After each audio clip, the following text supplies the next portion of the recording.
Okay, we're on. All So, right. so what do you mean about this speech rubbing against your political theory? Well, try to distill this. So if the political art can be understood in two different ways, one way being that those who rule, whether it's in a democracy, aristocracy, or monarchy, or tyranny, oligarchy, whatever it is, um, if they're if the political art is the art of uh, getting your own self-interest, however you understand that to be, that being the self-interest of the rulers, or whether it is the interest of the people being ruled, there's a discrepancy there. It seems to be taken for granted in 10 through 18 that it's the rulers or whoever the king is going to do it in his own self-interest. Not going to be exercising an art in the interest of the people necessarily. And Right. the No, look, people, yeah, no, this, and again, we can talk as well. Like, okay, what I want to do today is discuss Samuel's great speech on the king's rule or the king's okay. habit, and to use that discussion, to use this section to investigate whether God knows the future. But you're right. Another issue to examine, which we can do. Actually, let's do it now before we get into this future issue. Before the business of knowing the future is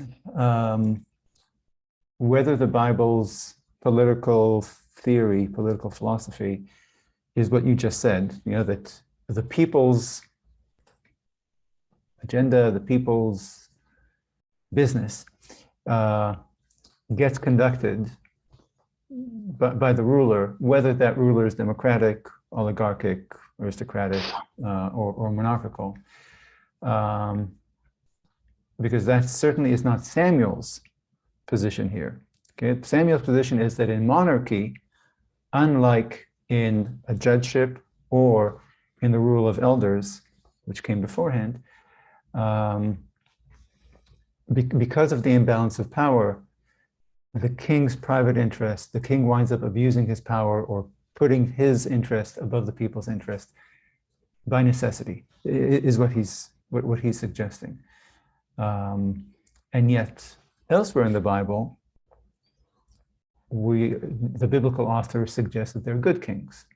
Okay, so it's not by necessity; it is in fact by the other sections of the Bible, though not the book of Samuel, suggest that it is possible for a king to be good and pursue the people's agenda, service for the people. So, yeah. It's interesting the way there's always the danger as soon as there's a ruling body that they're going. I'm doing a lot with the Thrasymachus in Plato's Republic right now. So the danger that even if it's a democracy and it's majority rule, there's still the tyranny of the majority. The majority are going to legislate and act on their own interests, perhaps not to the interest of everybody. Okay. And with a king, it becomes even more concentrated. So the king might not be acting on the interest of everybody, but on his own individual interest. You know what? Let's get into this issue about knowing the future because, sorry, my dog here is. Here we go. Be quiet. So what? Oh yeah, because look, one of my contention regarding what Samuel is doing here is that he's making that his prediction about the future is not. My sense of it is that he's not seeing the future. He is making a prediction about human. He's making an observation about human nature. Okay, so if human beings are like this, then they're like this today and tomorrow. Okay, I don't need to have a kind of clairvoyant view of tomorrow to know what you will do tomorrow if I know your nature. Okay, And so it goes to this issue of whether it is possible for a king to be a good king or not. So let's get into that, because it involves what you're talking about. Okay, is it in a democracy or in a monarchy? It doesn't matter. Is it possible for a ruler to transcend his self-interest? Okay, so so so on this issue of whether God knows the future, we've already touched on the related big question when we read Exodus, when we talked about Pharaoh's heart, and that is whether God can compel the human heart, or has power over the human heart or the human mind. And what I was trying to, and obviously it's I don't think it's much of a debate within Judaism. Okay? In Christianity, it's much more of a problem insisting on the one hand on free will, and on the other on the ability of God to transform your heart. I know I don't necessarily understand, but I know that there are solutions within Christian thought to this, but it's a problem that has to be solved. In Judaism, my sense is that it's much, the insistence is much clearer and not problematic, that God cannot compel your heart. So God is super powerful, and he can perform amazing miracles in the natural world. Okay, he can compel the sun and the moon and the elements. He can make a donkey speak, Balaam's donkey or mule, and he can turn water into blood and everything else, but he cannot force you to think something or force you to make this choice or that choice.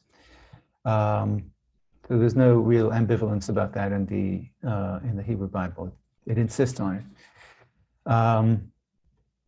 And so when we talked about it with Exodus, we were talking about how even in that episode, when we're told explicitly, in print, that God hardened Pharaoh's heart, we found, I think, at least from my perspective, I think there's strong evidence that the author does not violate this free will maxim.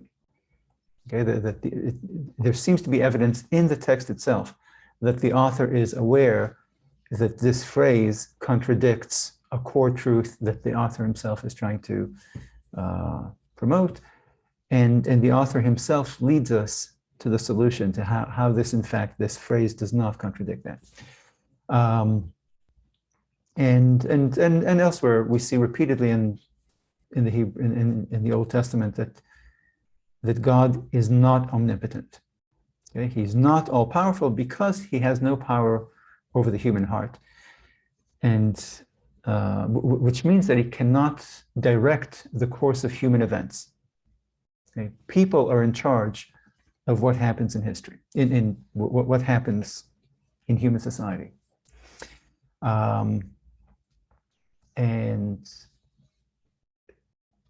this brings us up this issue about the future. Okay, so if humans are in charge of what happens in society, whether we're going to go to war or I don't know, enact this policy or that policy, then that means that God finds out only when the rest of us do whether we're going to do X or Y. Now, at the time I told you, or I think I wrote to you, that this free will insistence in the Old Testament probably explains the Bible's the unorthodox unorthodox construction, literary construction of the Hebrew Bible, because ancient religious texts usually focused not on human dramas but on the gods' dramas. Okay, they told a story about the gods and their challenges and their exploits and miracles they performed and actions they took, and it just kind of chronicled their victories and failures and their relationship with other gods and with humans, etc., etc. And this is true of Greek religious texts and Canaanite mythologies and Egyptian and Babylonian, and it's true also in the New Testament. Okay, in terms of its literary style, you can see it also. It follows the divine hero from birth through life, through his exploits and miracles and relations and struggles up to his death and resurrection. Whereas the Hebrew Bible stands out among these ancient works of religious literature in that it's a collection of stories about human beings. Okay, so and what you see is that humans in the Bible, in the Hebrew Bible, are not pawns of God or of fate, as they usually are, I think, in Greek or Egyptian or Babylonian mythologies. Okay? People control their destiny with their own decisions and actions. Okay? We saw this in Abraham, we saw it in Pharaoh, we saw it in Gideon and Iftach and Samson. Okay, so Samson's actions, just like Pharaoh's actions, were not controlled by God, but by Samson's character, okay, by his passions.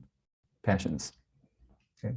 Just like Pharaoh's actions were dictated by his rationality, by his kind of commitment to understanding the natural world through science or reason. So what the picture that emerges from all this, like I said, is that God cannot direct human events. The most he can do, which is what we've seen him doing, for example, in Samson or in Pharaoh and other characters we've talked about, he can create a situation in which a person's traits would lead him to fulfill the role that God wanted him to play. Okay, so God, for example, chooses to attack Egypt with 9 plagues, the first 9 plagues. You know, he chooses plagues that cannot convince a man of reason and science like Pharaoh. Okay? Or God chooses to give super strength to a boy born in the midst of Philistine communities. Okay, and with the understanding, this will create a certain kind of dynamic. Okay? So much for omnipotence. Okay, but what about this issue of omniscience? Because here in Samuel, for example, we read a prediction, maybe a prophecy, about kings behaving badly. Okay? And sure enough, we go on to read 1 Samuel, 2 Samuel, Book of Kings, etc., and then further Jewish history moving forward. And you see the rest of the Bible vindicates Samuel's prediction to a T. Okay? Saul is a bad king, David is a bad king, Solomon is a bad king, and virtually all of their successors in Israel and Judea are bad kings. Okay, and so this it creates a problem. I mean, this is just one instance where we kind of are introduced to this problem of whether God knows the future. Okay, because we're told that God has no control over the human heart, and therefore he can't direct, he can't orchestrate your actions. So how can he know the future? Okay, and on this issue, Judaism or the Bible is more conflicted, more ambivalent or schizophrenic than it is on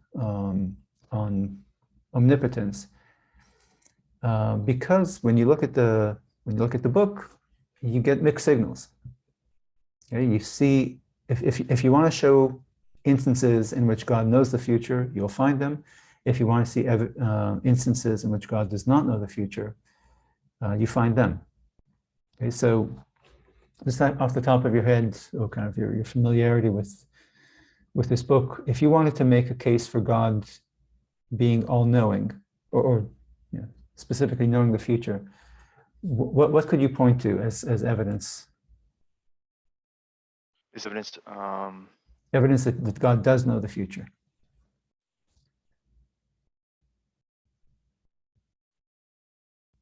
I suppose this,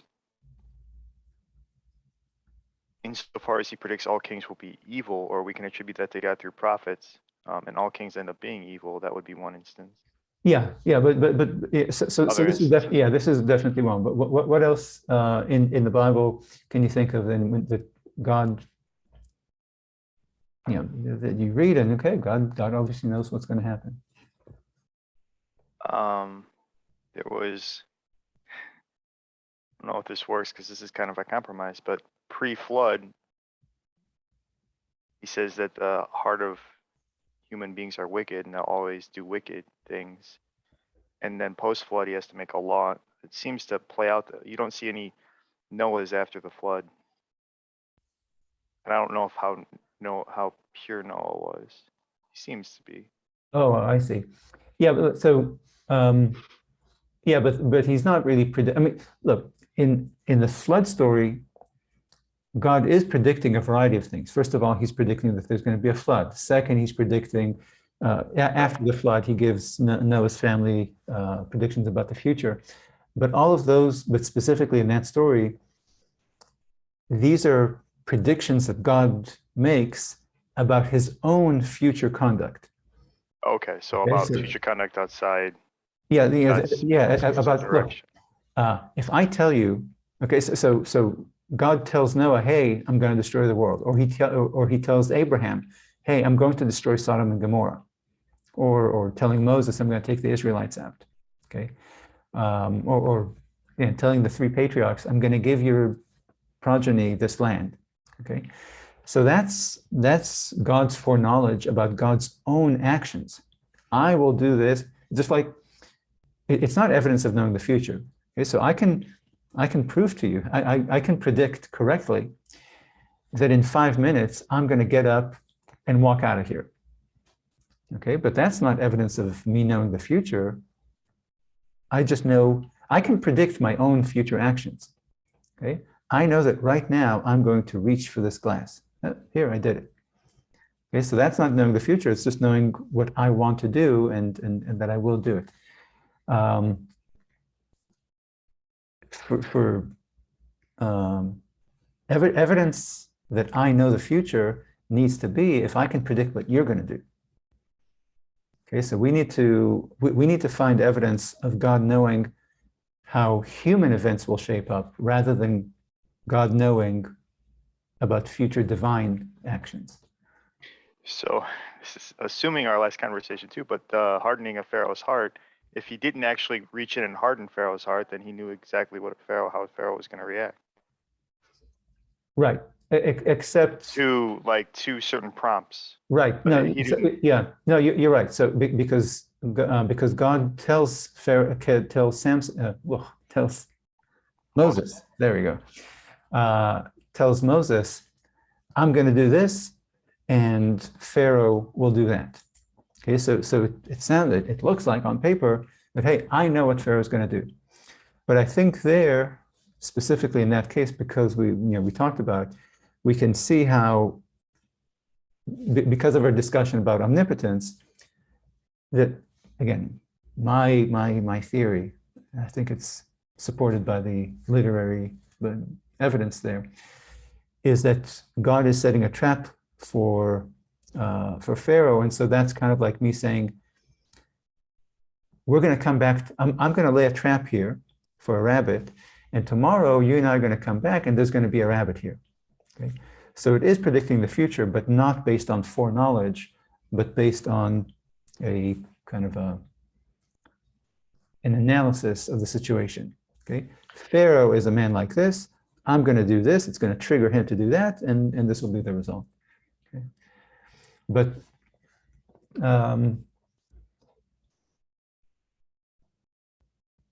okay, the clearest example for me, kind of a real trump card for those who claim that God knows the future of human events, okay, that he knows what people will do, is when God tells Abraham that in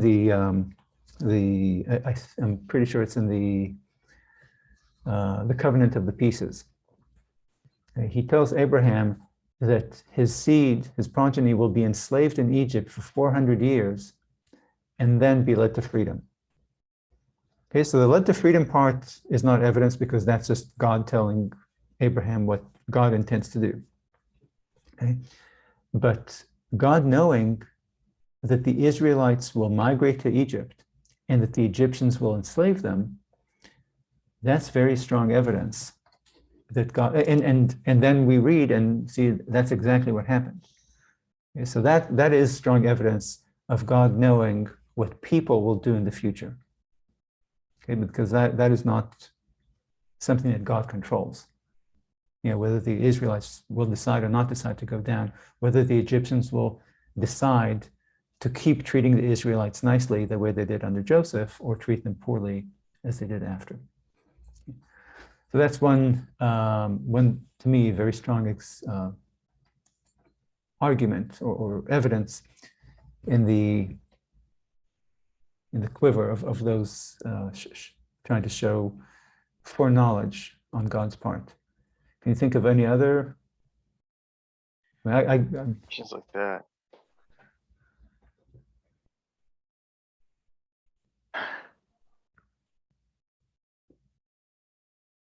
It's weird that Abraham's seed will be numerous comes up again and again. Yeah. And even in the mouth of people arguing against God for not doing things, you said that Abraham's seed would be numerous, and so don't. Yeah, and you're right, and we do see that it does become numerous. Although, at least with that, we can say at least partially that God is responsible for that. Okay, at least partially. But you're right. There's I think also the prediction to David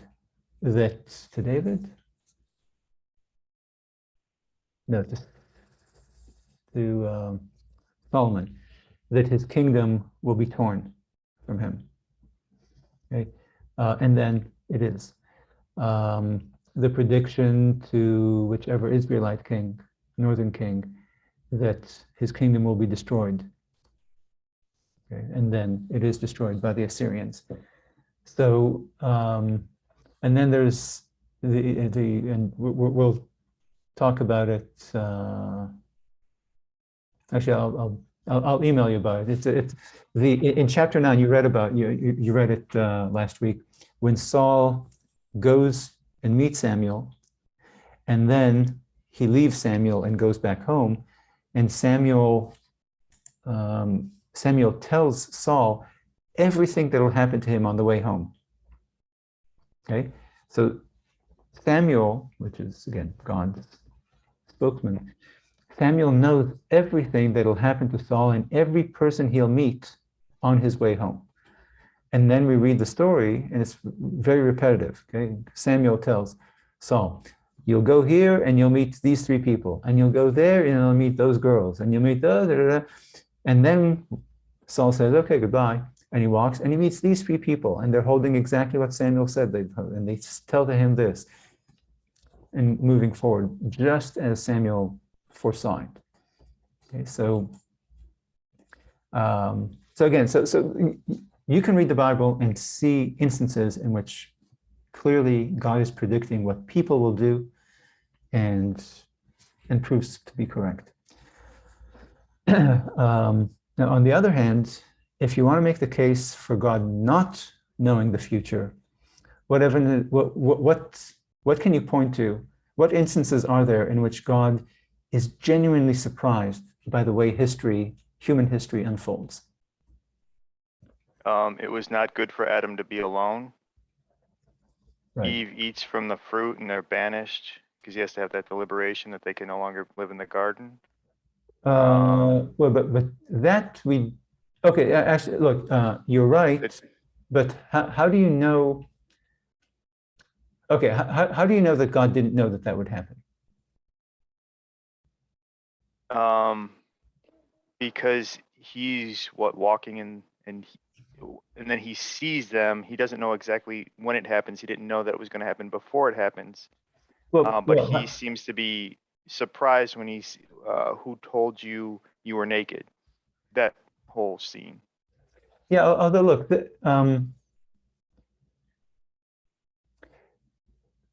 So if it could be that he knew that would eventually happen, but didn't know when.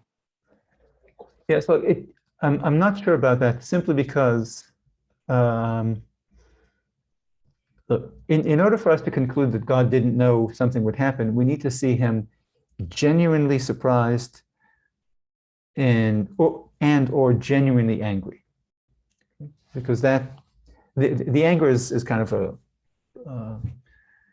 manifestation of disappointment. Okay, like again, think of your kid. If they do something that really angers you, it's something that you didn't anticipate happening and really disappoints you. You thought that they're a good kid, and it turns out that they're terrible. Okay, so either real surprise, like shock, oh my God, I can't believe you did that, or anger, disappointment, I guess, disappointment that manifests itself either in anger or something else. And specifically in that one with Adam and Eve and the fruit, I'm not sure that you can prove that it's genuine surprise, because look, parents often feign surprise in order to educate, right? You know that it's your kid who, I don't know, stole from the cookie jar. Okay, you know it. Okay, but you have to perform this, who did this, and then catching them, and then feigning shock and surprise in order to achieve the educational purpose of this whole interaction. And specifically in that incident, it could be that it's genuine surprise and disappointment, but it could be that it's a performance. Okay, whereas we know in the Noah story that you mentioned, we know that God is genuinely surprised by the conduct of humanity between Cain and Noah. Right. So Cain would be another thing that would come up. Cain killing Abel doesn't seem. I don't know. It seems to be more on par with the wickedness that in all of mankind before the flood. I tend to agree, but again, it doesn't say explicitly that God was angry or that God was surprised or disappointed or angry or surprised. Okay, it doesn't. It seems that way to you and me, but look, when your parents are acting surprised, okay, if you're a good actor, then it seems to us that it's genuine. But in the Noah story, we're told, again, the author tells us that God did not predict this kind of evil and murderous conduct on the part of humanity. God did not know that this was going to happen. Okay, in fact, he's so surprised that he changes his mind about the whole project and decides to start anew. Okay, and this time, he has a regret, exactly. So I'm going to destroy all this. This is terrible. It's so bad. I'm so disappointed. I'm going to destroy the whole thing and start again. And this time, I'm going to have different laws for humanity post-flood. Okay, so I thought that those rules will do X. Turns out they did Y. So I'm scratching the whole thing, starting again with new rules. Okay, so we know for a fact that God's anger in the Noah story is not performative anger. Again, like a parent pretending to be surprised and angry, because God doesn't perform in front of anyone. Okay? God in the Noah story, God doesn't display publicly his anger to anyone. He doesn't tell anyone about his great anger like he does in the Adam and Eve story or in the Cain story. Okay, the narrator tells you and me that God is angry and that God is disappointed, but God doesn't tell anyone. So we know for a fact that God's anger and disappointment and surprise in the Noah story are genuine. Because there's no act. God doesn't tell anyone. That would hold true too for it's not good for man to be alone. Yeah. Narrator tells us. Yeah. And with the animals. Okay, he created the animals to be a companion, and None although of them were fit. again, maybe that because again, the text doesn't tell us that God was surprised. Okay, we conclude it. So I just want to be kind of proof, okay, because it might be, and when we discussed it at the time with the animals, maybe God was parading the animal, kind of trying, having man, Adam, try out the animals as a companion in order to demonstrate to Adam, you need a woman. Okay, you're lonely. Okay, let me show you just how lonely. Let me open your eyes to your loneliness by having you try to find a mate, a companion with these animals. Okay, so it might have been a plan. In fact, I guess it.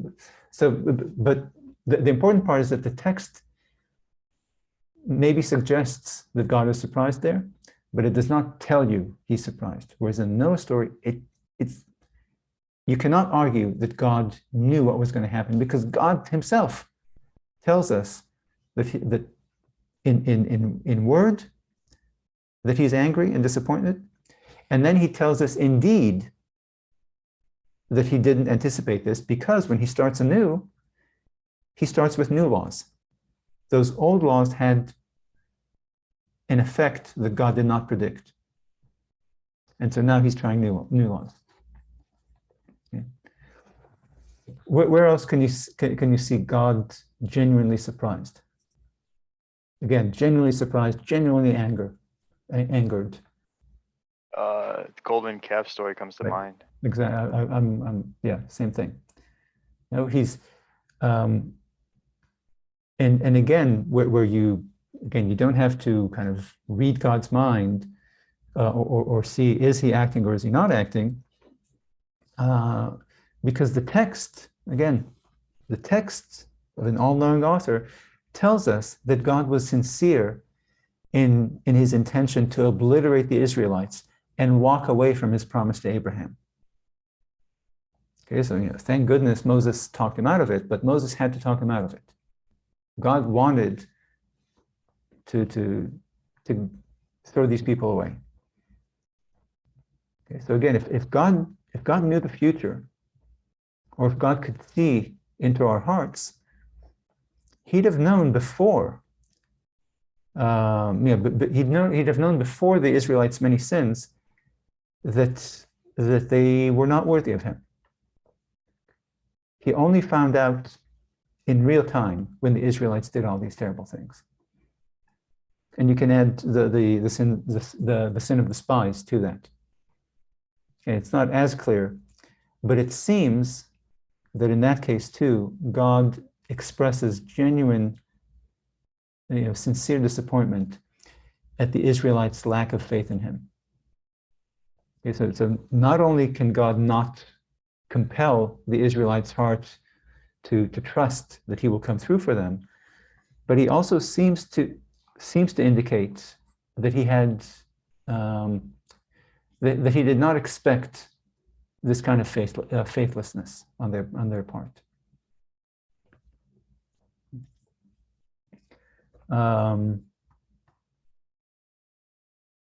Where else of God surprised?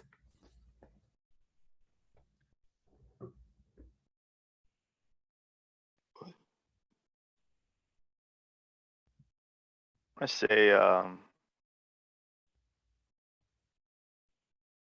least upset with the whole Moses scene where he throws the staff and he's barred from the promised land.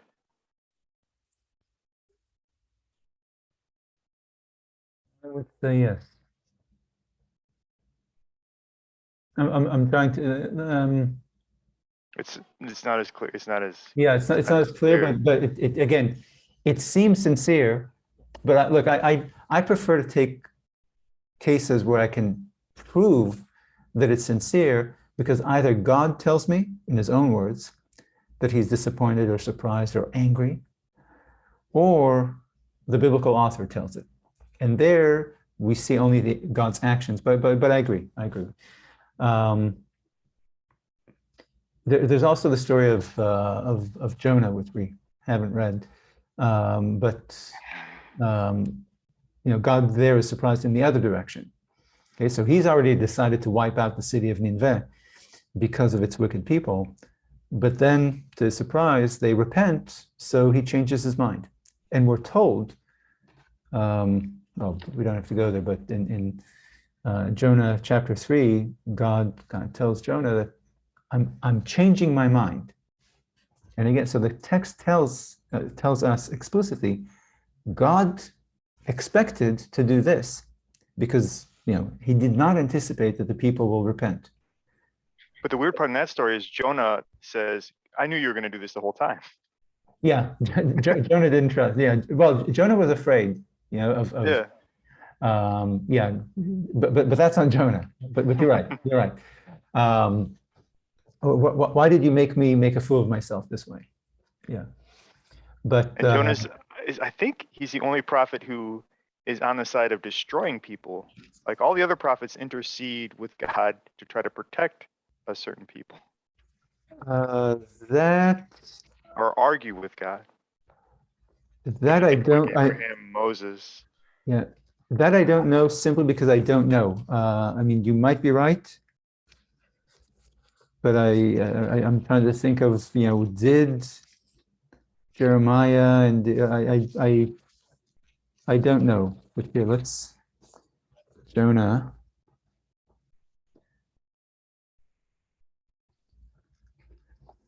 Here it's Jonah chapter 3, verse 10. Okay, and God saw their actions, that they repented from their evil ways, and God changed his mind about the evil, about the punishment that he intended to do to them, and he did not do it. Okay, so again, here we don't have to, you and I don't have to speculate. Did God know? Did he not know? The author, again, an all-knowing author, is telling us God changed his mind. Because God saw what they did, he changed his mind. Okay, so God was going to destroy the city. He did not anticipate that they would have this kind of repentance, but they did.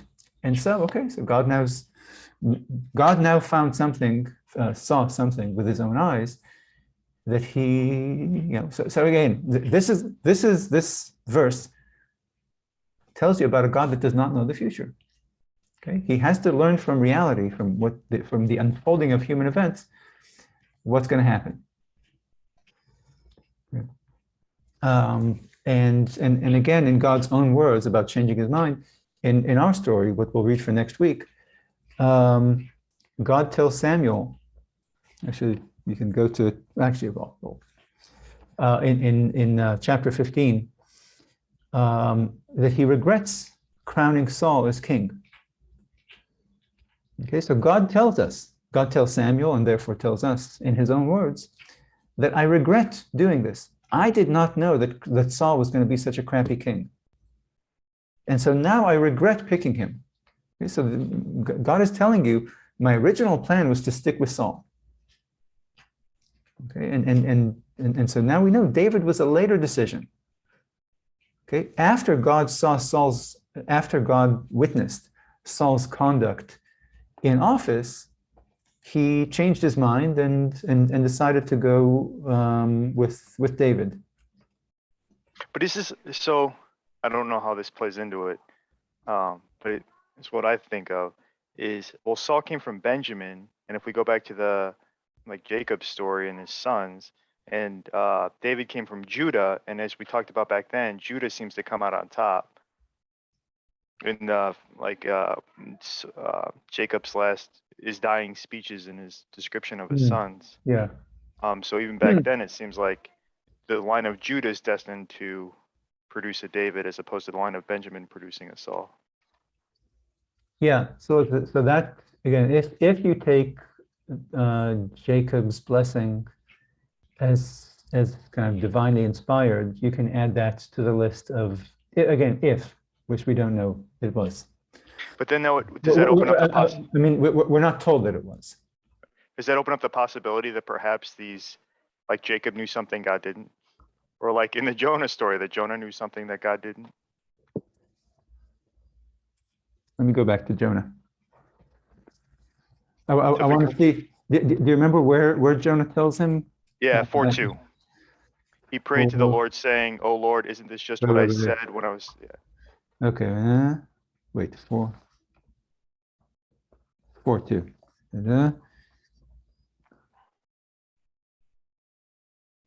I mean, he's saying it, and Yeah. it's not the narrator telling us this. Yeah.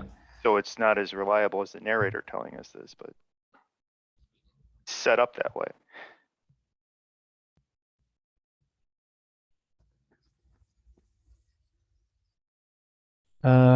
Yeah. So Jonah is telling him, because I knew, this is why I ran away, because I knew that you are a compassionate God and synonym for another synonym for compassion, with a great deal of sympathy and patience for the people, and that you would change your mind and not commit this terrible thing. Excuse me. Yeah, no, it's nice. But again, so look, this is again from Jonah. This is, I know God's heart, and therefore I know that God cannot, God talks tough, but because he's such a good God, I knew he wouldn't do this, and now I look like a fool. But it's not prediction of the future. It's, I know your character. Okay, so it's like, look, if I know that you're a coward, if I know that you are a coward, then if you and I come and have say we're going to have a showdown tomorrow at noon, I know that you're going to run away, or I know that you're not going to show up, not because I really know the future, but because I know your character. Yeah. Kind of like God and Pharaoh. Okay, it's not that he knew the future. It's not that he predicted he predicted the future based on understanding of Pharaoh's heart, not based on seeing the future. But again, going back to what the author tells us, the author is telling us God changed his heart. Okay, so with Nineveh in Jonah, with Saul in Samuel, that God needs to see what Saul will do on the throne in order to change his heart, to change his mind, to regret. God says, I regret doing this. Okay, so he didn't predict Saul conducting himself as such on the throne. And then, the best example, the strongest example is what we talked about long ago in Genesis 22 with the binding of Isaac. Okay, God needs to see Abraham bringing down the dagger to Isaac's throat, okay, in order to know, at that point when he sees it, God tells Abraham, now I know that you are God-fearing. Okay, so again, if we're to take God at his word, as is written in God's book here, then God did not know what was in Abraham's heart. And he did not know what Abraham would do. Okay, so it means that God reads hearts and minds just like you and I read hearts and minds. Okay, by observing people's actions. Okay, and God didn't know what Abraham was going to do until he did it. So if we take that as being consistent throughout, then this Samuel telling Saul exactly what's going to happen on his way home must have been orchestrated by Saul in advance. By Samuel. or Samuel. Yeah, I'm sorry, by Samuel in advance. Yeah, well, if we take it as If we consistent, take, yeah, yeah, if that would be the necessary implication, is that yeah, when people predict things like play yeah, by play, then it was orchestrated by them prior to it happening. right. So Saul would have had to pay these three men and give them bread, go and tell, here's the script. This is what you tell. But then also, I think, even beforehand, God tells Samuel that this kid is going to come over, Saul. Okay, so Samuel doesn't even know that Saul is coming. God tells him. Okay, and then there's a story, the one I mentioned about God telling Abraham that in the future, your family will go down to Egypt and they will be enslaved and stay there for 400 years. God, look, we can imagine theoretically that Samuel orchestrates and pays people to play out this act. We know that God isn't doing that. God isn't, But he did that with Pharaoh. He did orchestrate like deeds to manipulate somebody's. Yeah, but you're right. Not reaching into their heart, but like manipulating situations. Right, but we're not told that God is doing something to instigate the Egyptians to enslave the Israelites. That's true. So it was either but then it would have to be either a lucky guess or a prediction. Right. Yeah. And if we're saying it wasn't well, I guess it could have been a lucky guess, in which case he wouldn't. Yeah, look, it could have been maybe not even a lucky guess. What do the Egyptians do to foreigners? They enslave? Maybe. I don't think that's necessarily true, but it just like it's a prediction with Samson. What will happen with a super strong boy who is therefore fearless, who is in the midst of a society of degenerates, of violent degenerates like the Philistines? A clash will happen. Okay, it's a reasoned guess. Okay. But what it seems like is that there's evidence for both sides here. That you can find evidence of the biblical author telling you, hey, look, God predicted this, and evidence of the biblical author telling you God was surprised by this. God didn't know this. God regrets this. Well, it's really interesting though, if it has to be one or the other, I don't think it can be both. It can't be both. And if insofar as you fall down on one side or the other side, it really colors your interpretation of all those stories that are on the other side. Yeah. No, look, it's obviously it's a very important question theologically. Well, it's important literally to understand the story, like who's doing what. Yeah, no, it's important literarily.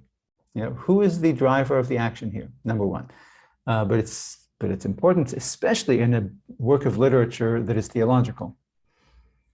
Okay, so there's evidence going both ways, which is why there are rabbis on both sides of or scholars on both sides of this question. Some accept that God does not know the future. Okay, big names like Saadia Gaon, Judah Halevi, Isaiah Halevi Horowitz. These are kind of three all-star scholars from the Middle Ages and the Renaissance. They all hold that the decisions of man, it's a saying in Hebrew, that the decisions of man precede God's knowledge. Okay, meaning that God's foreknowledge actually excludes human actions. Okay, the decisions of man precede God's knowledge. God doesn't know what people will decide. Okay, so God knows all sorts of things, but he does not know human actions in advance. Okay, because God cannot know which moral choices people make. Again, this is consistent with Judaism's insistence on free will. Okay, so if God has no power over the human heart, then God is not in control of us. Okay, he doesn't know who will win the next presidential election tomorrow. Okay, and who will win the Super Bowl tomorrow. Okay, he doesn't know. Okay, because he doesn't know whether the quarterback will decide to throw short or throw long, or decide to tuck the ball when he's attacked or not. Yeah? That's a decision that the quarterback makes, and that God doesn't know, again, according to Gaon and Halevi, etc. Until man makes the decision, God does not know. Okay, so God doesn't know whether my marriage will survive 2 years or 5 years or forever. Yeah, because my marriage's survival depends on all sorts of choices that I and my wife will make. Okay, so again, so some rabbis fall on this side, but the majority, I think the vast majority even, of rabbinic literature is on the other side, holding that God is omniscient, including knowing the future. Okay, so that creates a problem with free will. Okay, you said that God doesn't control human decisions, then how can he know what I will do tomorrow? Okay.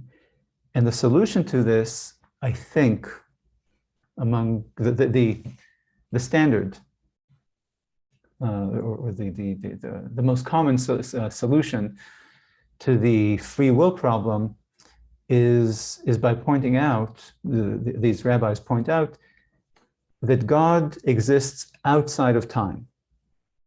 Okay, so we progress through time here, whereas God exists he's outside of our world, our physical world, and therefore outside of our chronological world or progression. Okay? So God's knowledge of our future is derived not from predicting what people will do, but from knowing what happened after it happened.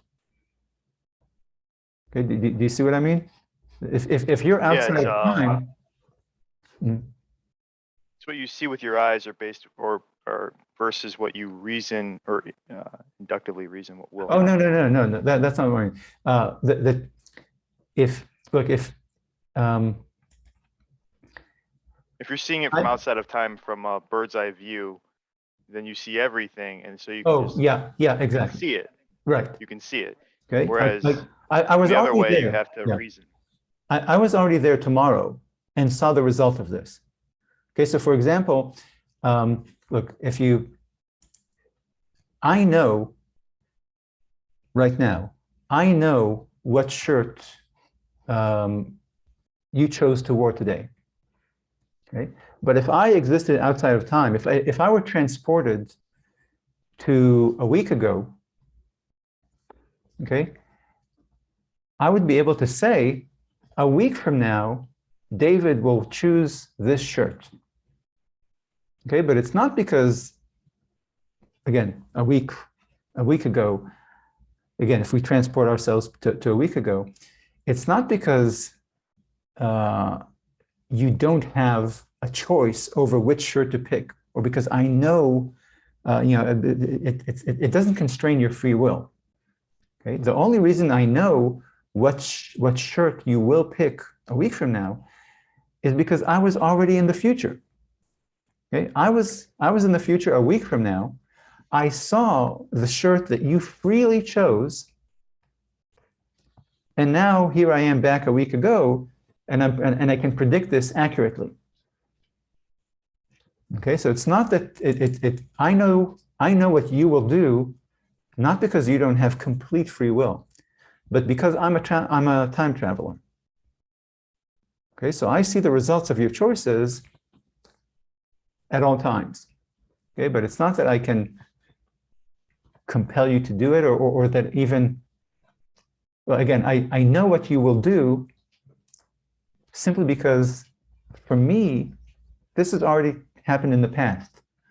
Okay, because I'm outside of time. I see all the different time frames of history. And what's interesting about this issue,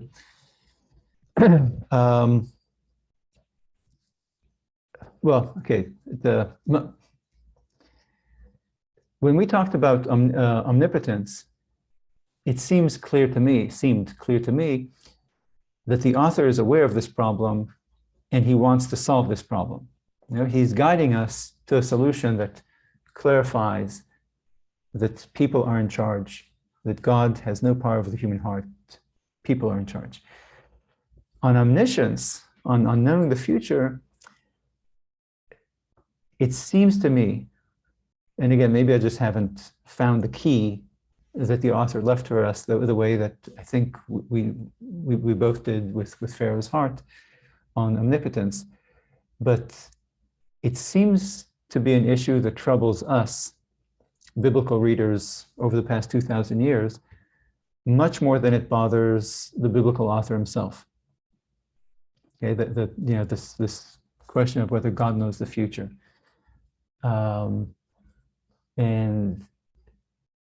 it might be because the idea that we have, that the idea that the modern idea, I'm sorry, not modern, but the idea that we've had over the past 2,000 years, that of God as a perfect being, all-knowing, all-powerful, and unchanging,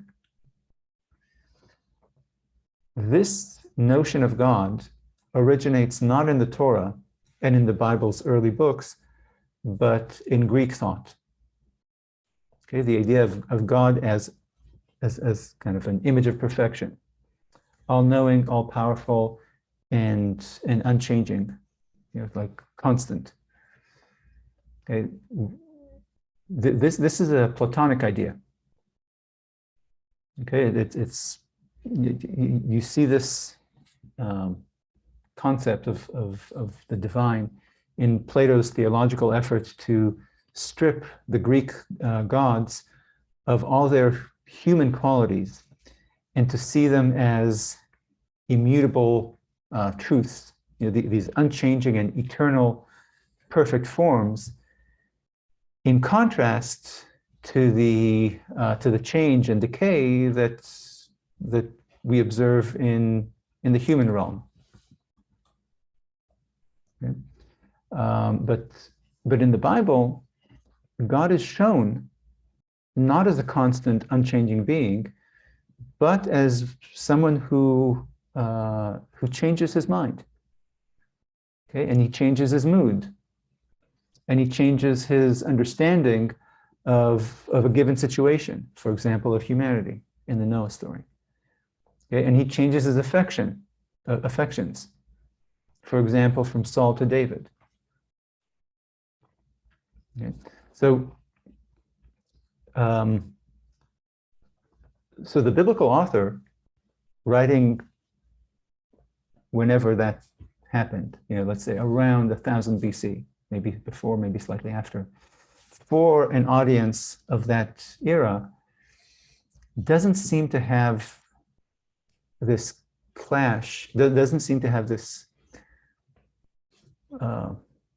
tension that you and I feel when we read about God changing his mind, God changing his mood, God changing his affections. Okay? Because you and I are products of kind of a theological belief that God is a perfect being, meaning all-powerful, all-knowing, and constant, unchanging. And it seems that that is not something that was in the mind of the biblical author and the biblical readers. Okay, and so these kinds of stories are more troubling to you and me than it was to the biblical author. So the question is, why was it important to Plato and to us to understand God as perfect? Okay, what function does God's perfection serve, theologically speaking? Who cares? Why is it? What if God is not perfect? Like what's the effect of, okay, if tomorrow your minister tells you, actually, after much study and greater understanding, we now know that that God is not perfect. God is not all-knowing. God is not constant. then what would the effect of that be? Like, yeah, who cares? In my mind, it would be, then why follow the nomos or law? Right. Okay. And I think that's true in Plato's thought and in yours and mine, because we live in that kind of, in Plato's legacy, is the justification, or it's part of the assertion that God is worthy of worship. Okay, so so because if he's not, okay, then why, if he changes his mind, if he's not constant, if the law is not reflective of an eternal justice, then why should we follow it? Okay, it's not Why worthy should we order of, our lives? yeah, it's not worthy of the kind of veneration we have for God himself and for God's will. Now this, and this is certainly, I think, my surface understanding of Plato's kind of project in this respect, his effort to perfect the gods, is that the gods seemed arbitrary and capricious and, again, inconstant in his effort to make them into truth, into constant truth, was an effort to justify the worship of the gods, okay, to explain why they're worthy of being worshipped, because otherwise, as you say, it's a big question. Why are they worthy of our support or worship? Now, this question of whether God is worthy of worship is paramount for Plato, but it's not. If you read the Hebrew Bible, you'll see it's not a question that that appears in the Hebrew Bible. Well, the book of Job seems problematic on this, because God doesn't say, "Follow me because I'm good." It seems like in his speech to Job at the end, it seems like I'm powerful, not that I'm good. Right. Yeah. Well, it's not even the powerful. I'm the God of the universe. I'm the true God. I made Yeah. Leviathan is my plaything. Yeah. Look, Behemoth is my plaything. Like, what are you gonna say? Like, yeah, you don't know anything about. Yeah. Look at my. Don't talk to me about justice. Don't talk to me about any of that kind of stuff. Like, yeah. But what would again, I say? Yeah, but and look, we'll talk about Job when we get there, but I don't think we should take God's declaration of power in that speech to Job as I don't think we should interpret it kind of like, I don't know if you know Marius's speech in front of the Senate when they I forget. So he comes into the city with his soldiers, and Roman soldiers were not allowed to, generals were not allowed to bring an army into the city, and I think that was the complaint that the senators had, and so they raised this constitutional issue with him. They complained to him, and he says, again, I forget how Plutarch phrases it, but it's nice.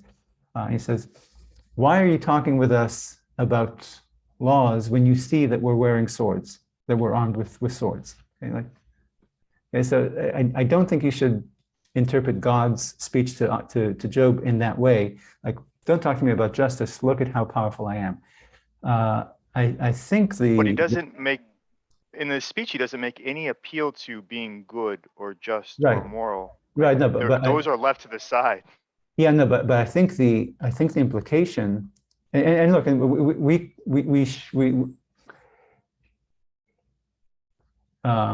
we do it, we should do a closer textual analysis to test this, whether what I'm saying is true or what you're saying is true. I mean, which interpretation has greater textual support?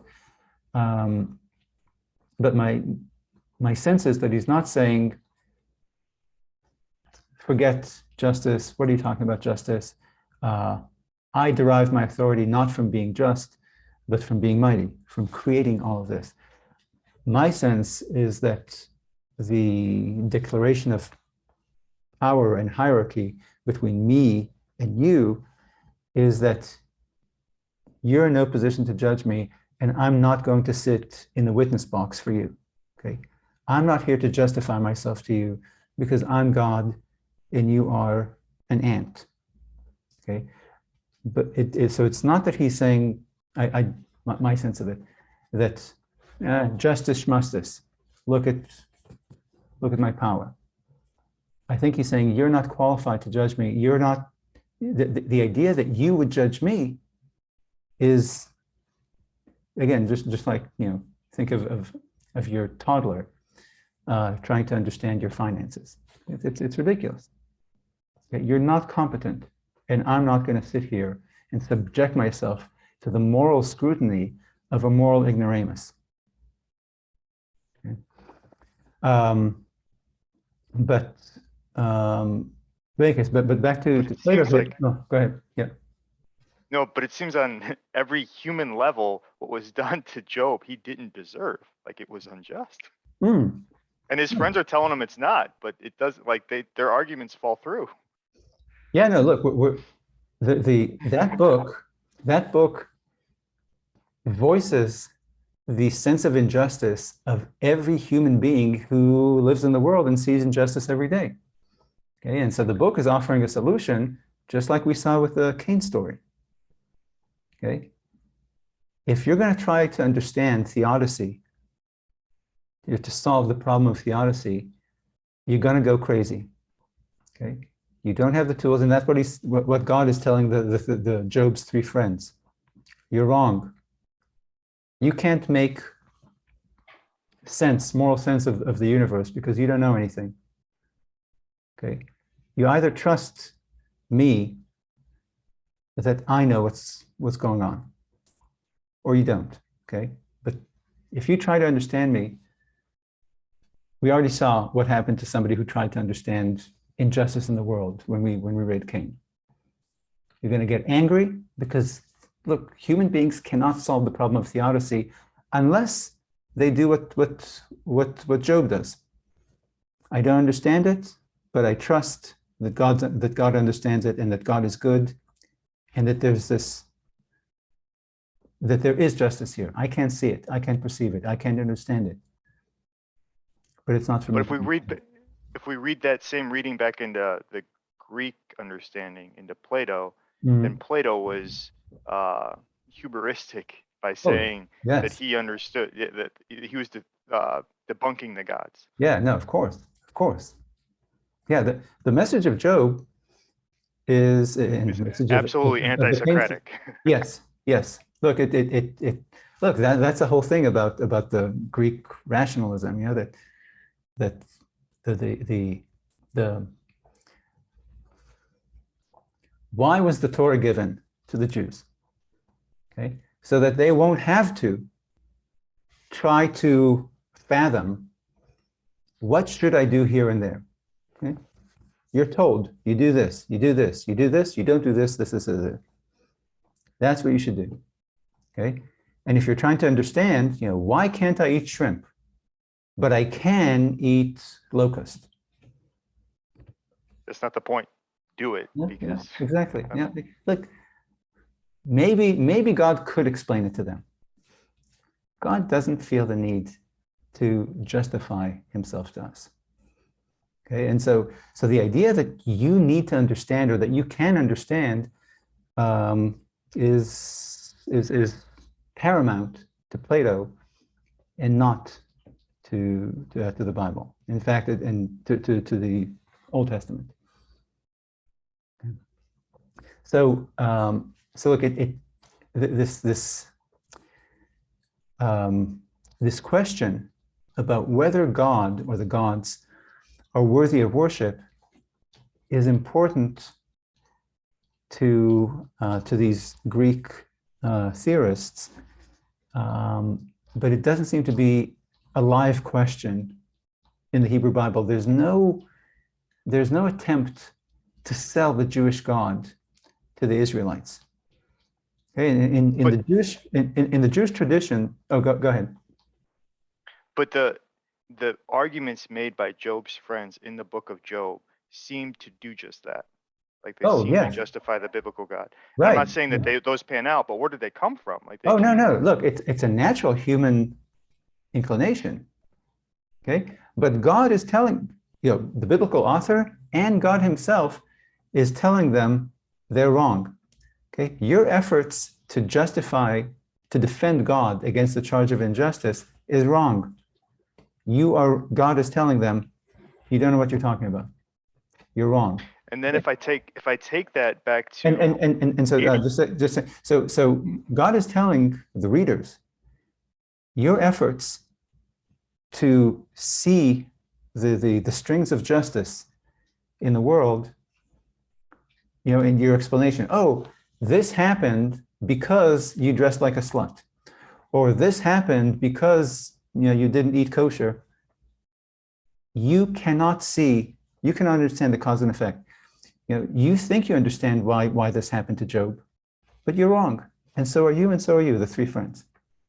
Okay, God knows why. And you and I, the readers, we also know why. But Job and his three friends never find out why this happened to him. Does that help us understand Abraham, who at first had to be convinced of God's justice, as he understood it, to follow God out of Ur, and then and then at the end of his book, he has this utter faith that. Where do you see Abraham trusting God's justice or witnessing God's justice? We talked about at the beginning of the Abraham story that there was a deal struck. Abraham didn't follow God just because he followed him. There was a deal struck that his seed would be numerous, and there was a quid pro quo. Yeah, but a promise made mutually, and then he kept on second guessing: is this promise really going to come through, right? Or is it not? But that's what's so surprising about Abraham's original compliance with God's demand. God says, "Go, and I'll give you this," and Abraham goes. A voice in his head. He keeps on second, right? But he keeps on second guessing it. Yeah, no, but from the start, the compliance is based on on Abraham's trust that God is powerful, that God promised me this, and God can deliver this. And throughout, excuse me. But wouldn't implicitly, wouldn't he also have to believe that God is trustworthy? Yeah, trustworthy. Just because he can, yeah. Look, just because he can and he said he would doesn't mean he will. Look, Hitler was trustworthy too. Okay, it doesn't mean that he's just. Okay, Hitler promised, "I'm going to do this," and he did. I'm going to destroy the Jewish people, and he did better than virtually anyone in history came close. Okay, so he's trustworthy. Doesn't mean that he's just. There's no. It's not. It doesn't mean that God isn't just, but that issue of justice doesn't come up in Abraham's relationship with God early on. Later on, you could point to Abraham could perhaps see evidence that this God character is also good and just, etc., but not when God told him, "Leave your family and I'll give you a home and family and da-da-da-da." Okay, so look, in the Jewish tradition, worshippers, going back to Plato, to this question of whether God is worthy of worship because he's a perfect being,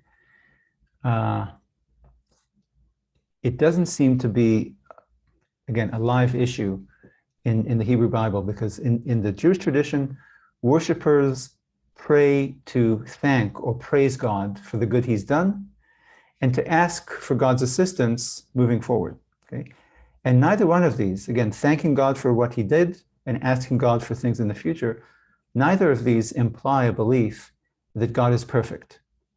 Because I know from our personal lives, we thank and praise imperfect human beings every day, And we ask imperfect human beings for future assistance also every day. Okay, so the fact that you're thanking somebody for helping you and asking somebody to help you doesn't imply perfection. Okay, and in fact, if you think of it more kind of philosophically about what you're doing when you're asking God for assistance, think of Samuel's mother. Okay, when she asks God to help her out, the idea of asking God for help clashes with the notion of God's perfection. Okay, because what you're doing, you're asking God to notice something that God has not noticed. Okay, look at me, look at how I'm suffering. Notice your humble servant. And please do for me something you didn't have a mind to do. Okay, so the very thought of asking God for assistance undermines the belief that God is perfect, unchangeable, unchanged, and that he's already planned and knows everything in advance. Okay, because again, you're asking him to see something he hasn't considered and to do something he wasn't going to do. But why would that obligate someone to follow the law? The Torah? No. So look, you're not obligated. I mean, look. Why would you follow the Torah? Or why would you forego seeming benefits by following the law because it's not legal, or it's not just, or it's not the godly way? Why would you forego that in the first place if you weren't expecting favors when I ask for something? Because, wait, I might not be understanding the question. You're asking I might have. if God I took is two not... different steps there. Okay. So my first step was, why submit to the law if I can get some kind of benefits by breaking the law? Okay. In the first place, if I don't expect something in return. Okay. So that God explains. Okay, at Mount Sinai.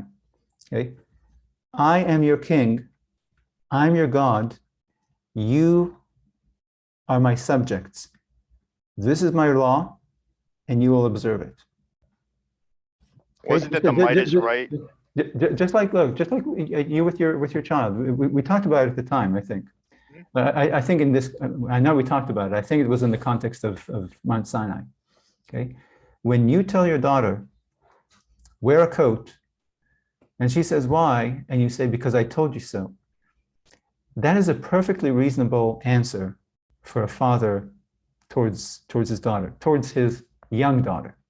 Okay, less so maybe towards your 20-year-old son. Although even then, you expect your child to accept your authority, not because you prove to them that your decision is correct or wise or appropriate, but because you're their father. That should be enough. Well, the first time maybe that happens, depending on the child, they might resist it, and then there's compulsion, Right. like there's like punishment or yelling or Right. something Yeah. like this, that's associated with it, which ultimately is not based on justice. It's based on I'm stronger. Right.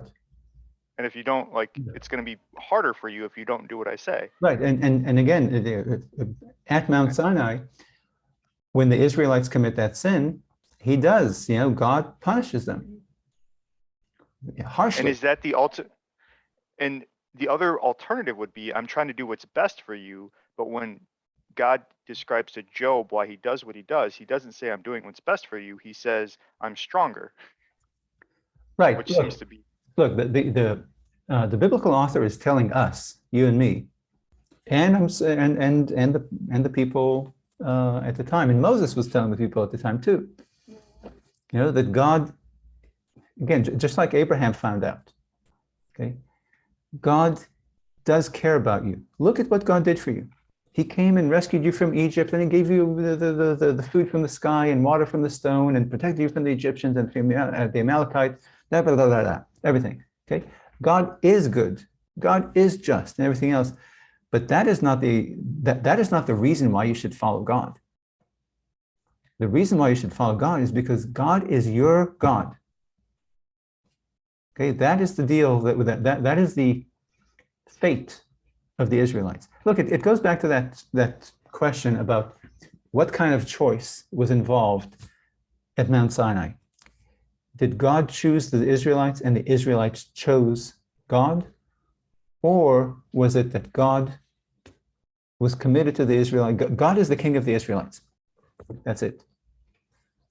Okay, the Egyptian kings don't choose whether Pharaoh is worthy to be their king. The Egyptian people are born into a monarchy in which Pharaoh is their king, and therefore they obey Pharaoh. Okay, so that is the reason why the Israelites need to follow the Torah is because the Torah is God's law, and God is their king. Okay? On top of it, they're lucky, the Israelites are lucky that their king is a just king, is a good king, is a powerful king, etc., etc. But they're God's people. They're God's subjects. That's a justification. So like that Bob Dylan song, Highway 61, has the Binding of Isaac story. God said to Abraham, kill me a son. God said, man, you must be, or Abe said, man, you must be putting me on. God said, no. Abe said, what? God said, you can do what you want, Abe, but next time you see me coming, you better run. Better run. Yeah. Okay, it's a subjection, and again, you know, people like Moses are called servant of God or slave of God. You know, the relationship.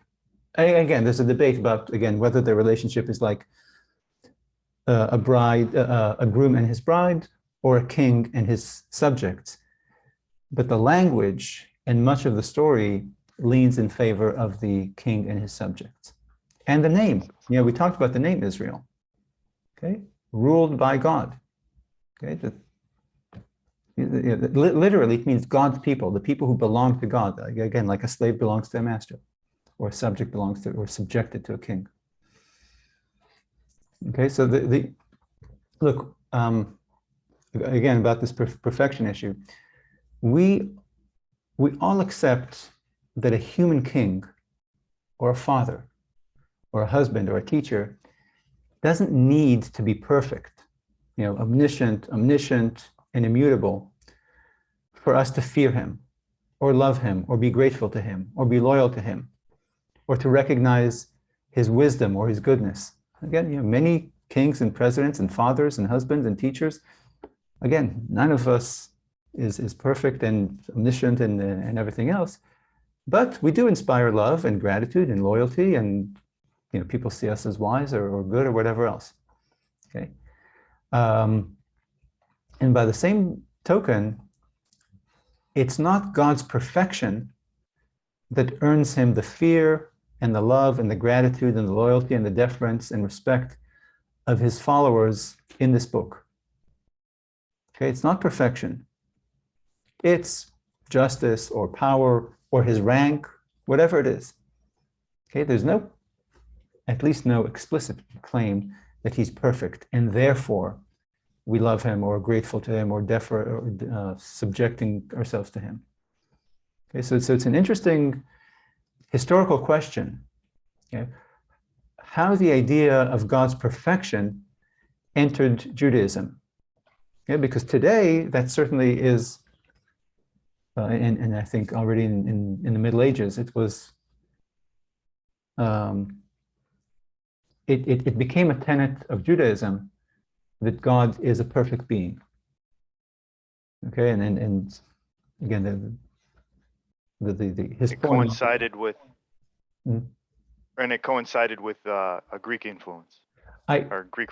It coincided, yes. So the question is how it happened. Okay, so maybe, and again, I'm sure that people have studied this, but this is post-biblical, so I just don't know much about it. But maybe this idea of God's perfection entered Judaism when Jews started proselytizing among non-Jews, and they had to explain for the first time why this God is worthy. Okay, you should, when they turn to Gentiles, you should worship this God and not that God. Okay, and so this was not a question for Jews amongst themselves. Jews were born into this religion, into this cult. Okay, but when you But it was asked. pardon? It was asked in the story. Wasn't it asked in the story of Moses with Pharaoh? Like Pharaoh says, here's my gods. Like, what do you got? And then Moses and Joshua come at, and the power is the definitive thing. Oh yeah, no, but again, that's I mean, they're not asking That's Pharaoh to serve the Jewish God. They're not no. they're not converting him, and they're not demonstrating it to the Jews. The Jews are already on board. Well, didn't the Jews have to be convinced of the biblical gods? Like Well, they were I a think little hesitant to abandon Egypt. well, they had to be convinced that Moses is God's messenger. Okay, remember with the miracles that he does for the Jews with the staff, it's to show that he is really, the messenger, the deliverer. God is coming to get you, and I, this stranger that you don't even know, I'm going to take you out of Egypt on behalf of God. How can we know that this is true? How can we know that you're the messenger from God? And and he does those miracles. Okay. But look, the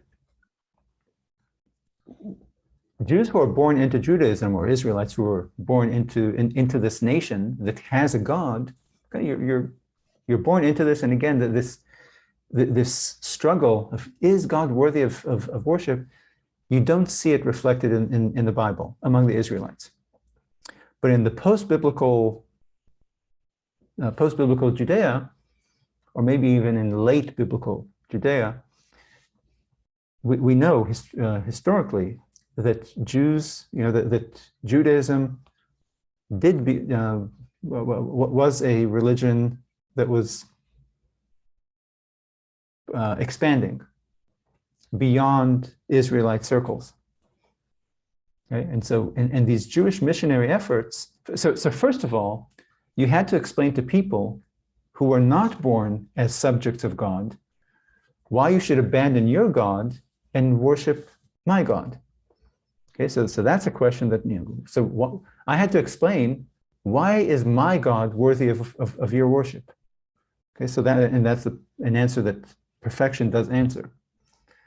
That's a question that God's perfection answers. And also consider that Jewish missionary efforts took place in the Hellenic world. This is during the Hasmonean kingdom, during the Greek period and the Roman period.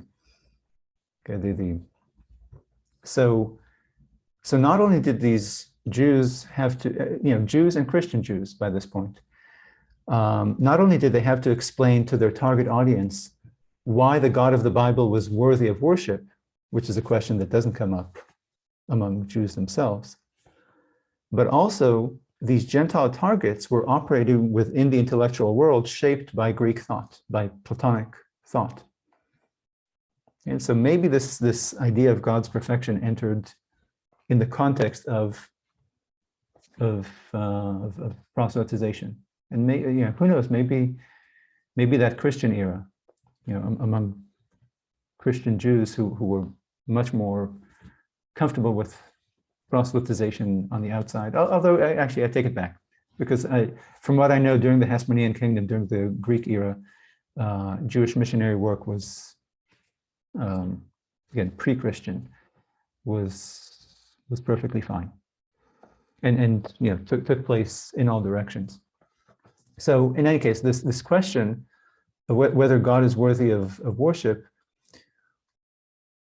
is a real question for people, was a real question for people who didn't know God, meaning for converts who were choosing to worship this God.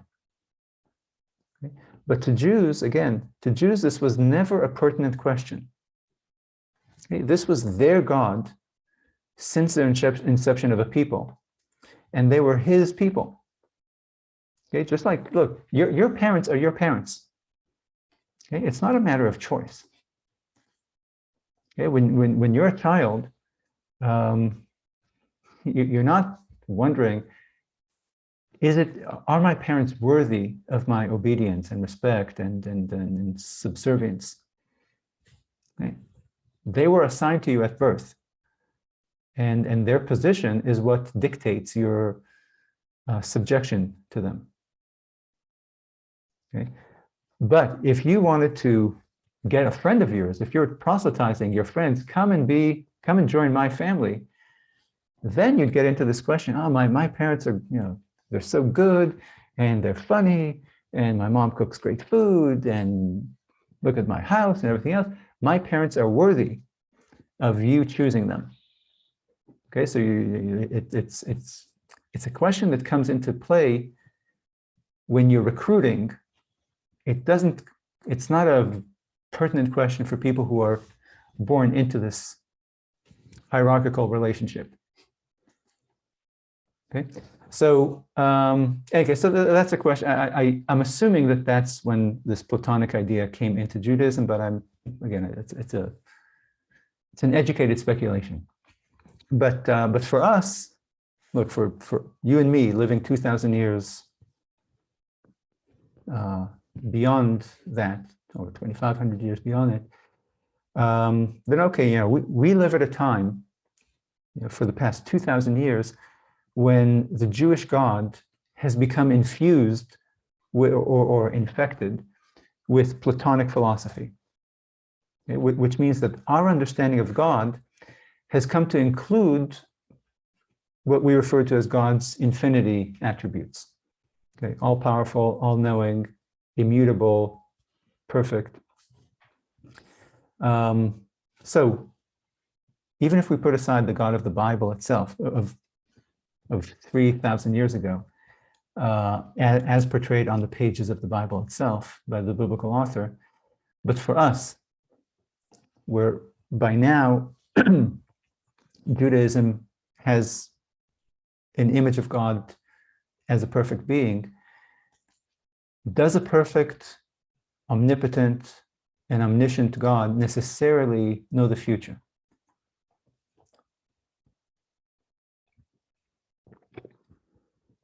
Yeah, like It would seem I'm corrupt.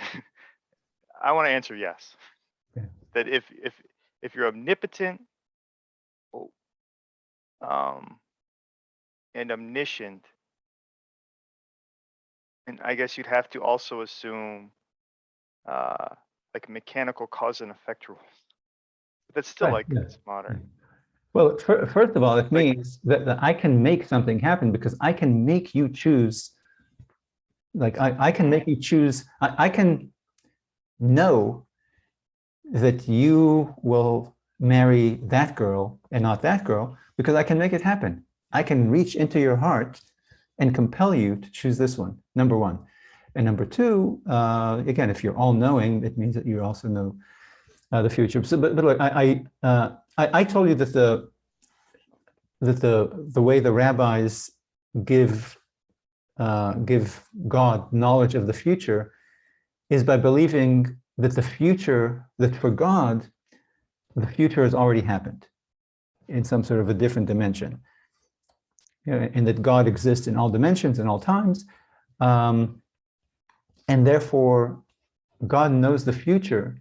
Okay, so the rabbis can kind of separate omniscience from omnipotence, and they can insist that God doesn't have power over your heart, and yet he knows the future because God's a time traveler. I mean, he's outside of time.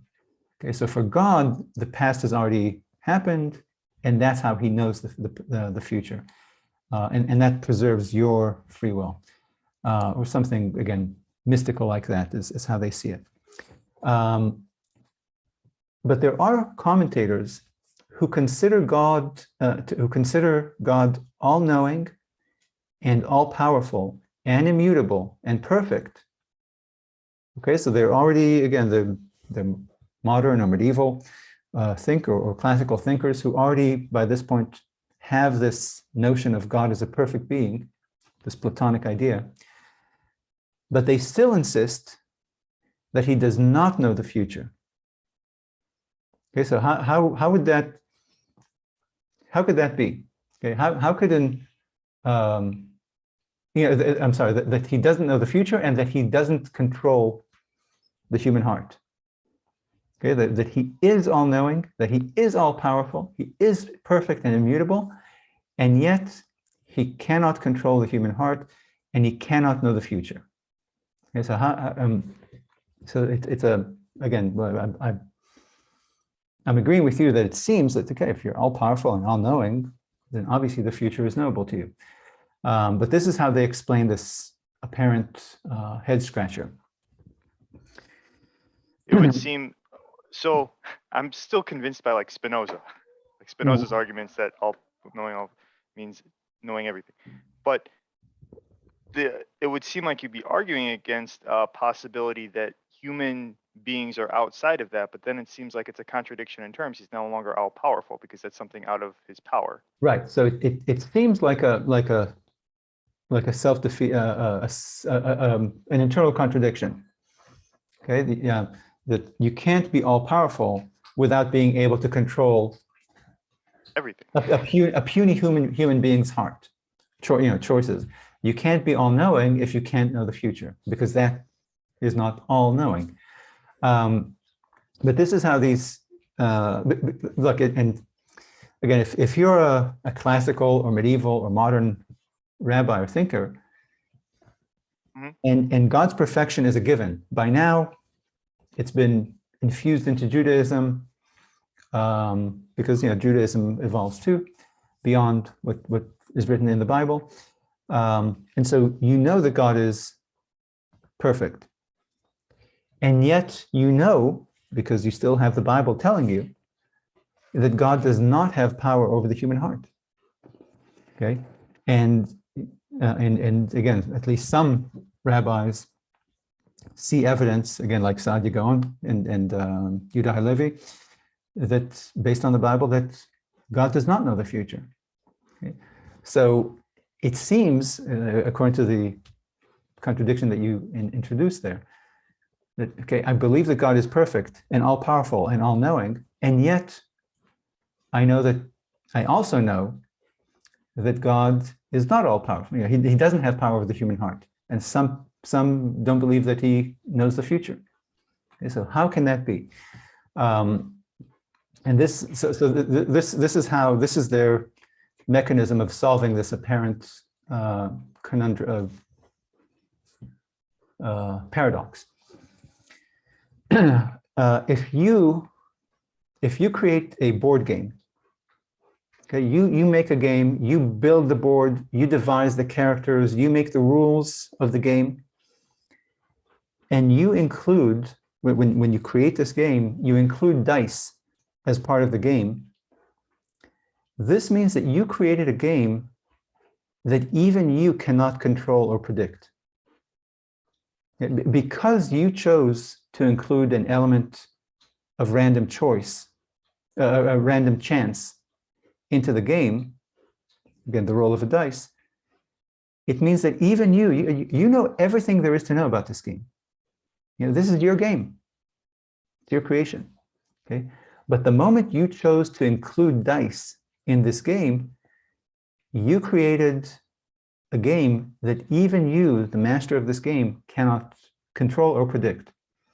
Okay, so even though you you know all that one can know about the game, and you're a master tactician and a master strategist in this game. Nobody's better at it than you. You know all the ins and outs. Still, you cannot control the game because no one can control the randomness of dice. Okay? Which means also, okay, so you're not all-powerful in this game. You, the creator, is not all-powerful. And it also means that you cannot know the future.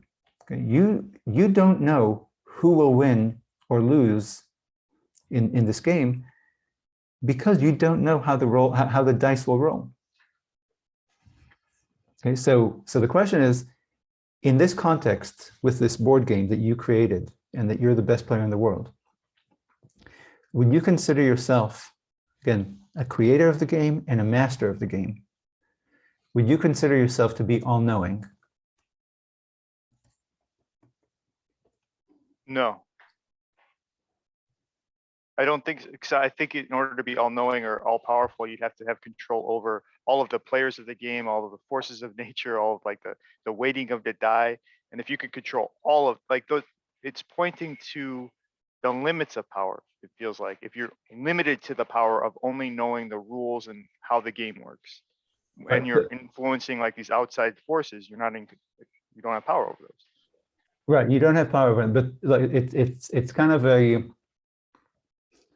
maybe a Socratic definition of knowledge.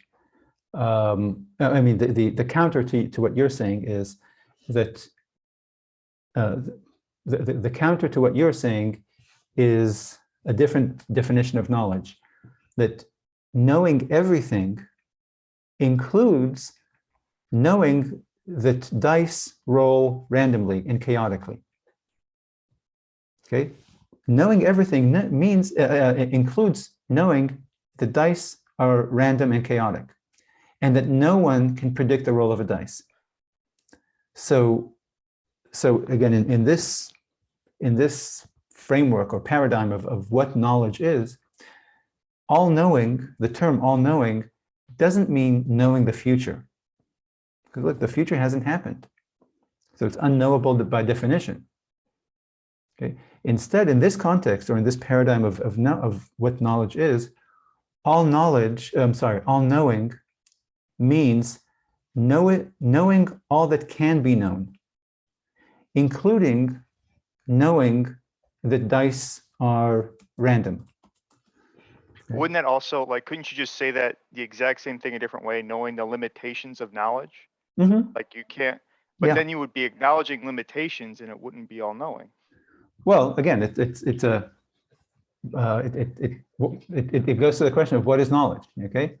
That knowledge is that if knowledge is everything that can be known, then it seems like a tautology.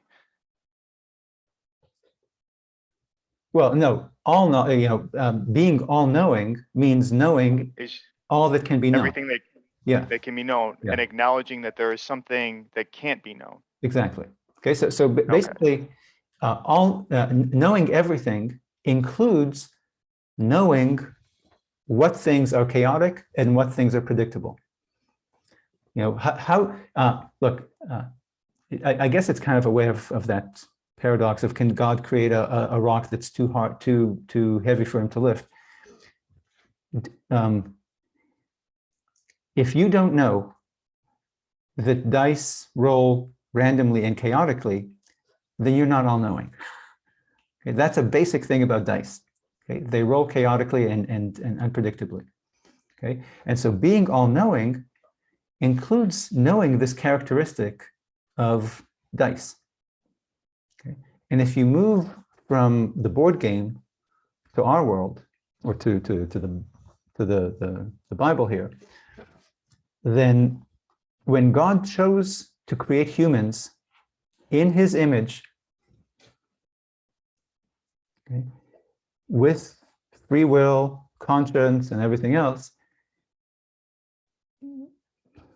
when God created human beings in his image, he made humans the sole rulers of our heart. When God gave us free will, when God created us in his image, he gave us free will. That's how we understand it. Okay, which means that he made human beings the sole ruler of our hearts, which makes the future unknowable. Okay, so God knows what the sun will do. Okay, God knows what the wolf will do. Okay, and God knows. So God knows the nature of the sun, and therefore he knows that the sun will do this. God knows the nature of the wolf, which means that he knows what the wolf will do.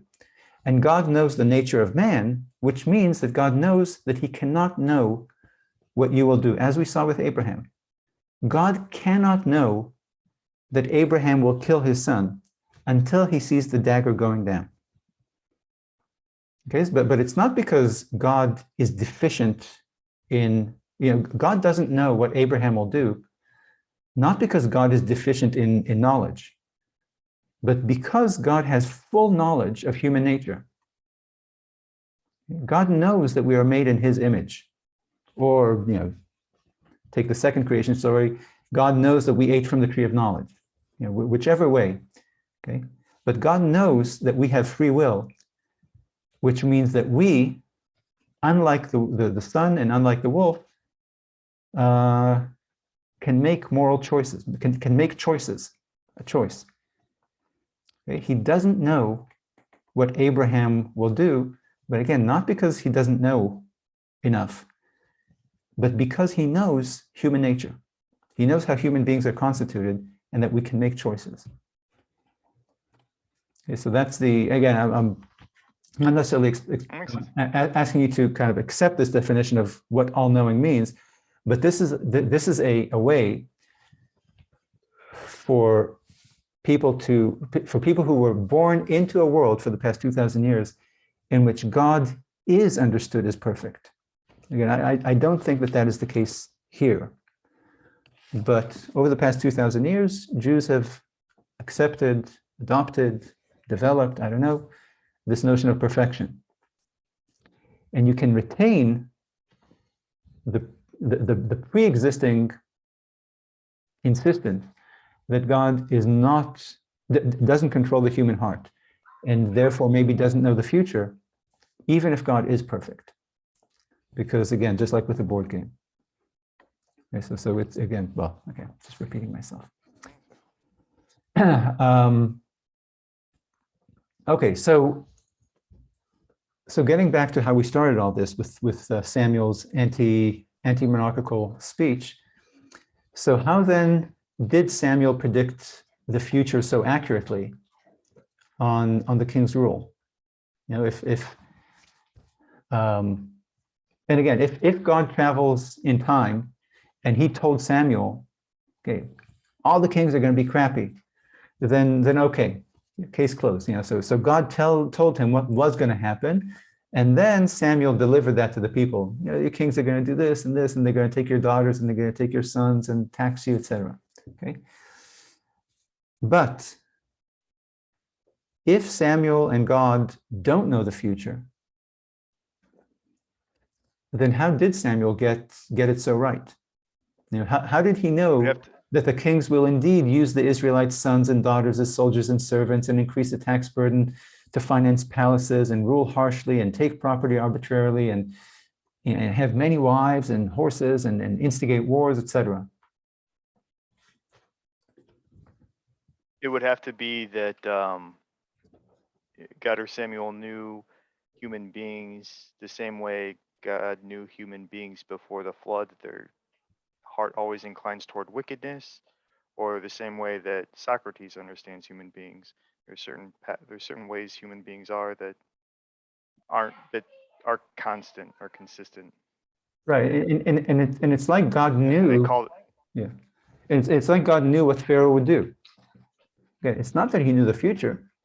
It's just that he understood Pharaoh, and he understood I'm going to tempt Pharaoh, and Pharaoh will be tempted because I know what Pharaoh's like. Okay, so Samuel's prediction proved correct, not because he knew the future. He didn't. Okay, look, if God doesn't know the future, then Samuel certainly doesn't. Samuel predicted correctly because he had a correct, meaning a biblical, understanding of human nature. Okay, the Old Testament holds, just like you pointed out in the Noah story. The Old Testament holds that the inclination of a human heart is evil from childhood. Okay, that's how we're built. Okay, so according to this biblical belief about human nature, giving human beings great political power necessarily leads to abuse of power. Okay? People with power will abuse it because people are what they are.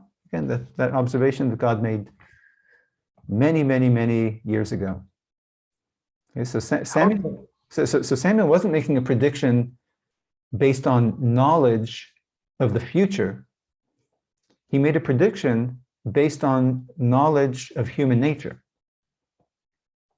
How would you say human nature in Hebrew, though? Teva ha'adam. Teva Teva. is nature, and ha'adam of man, the man. Or look, it's not the teva ha'adam, it's yetzel ha'adam. Okay, the the inclination, or what's called in Hebrew yetzel hara. So in yetzel hara means the evil inclination.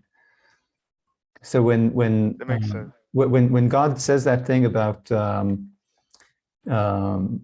inclination of man is of the human heart is evil from childhood, what he says is yetzel lev ha'adam. Yetzel, the inclination of lev, heart of human of people. Okay, so this idea of yetzel hara, of this evil inclination, is something that is born in us, according to God's observation, and therefore the Bible's observation. Would be Okay. identified. Okay, that makes sense.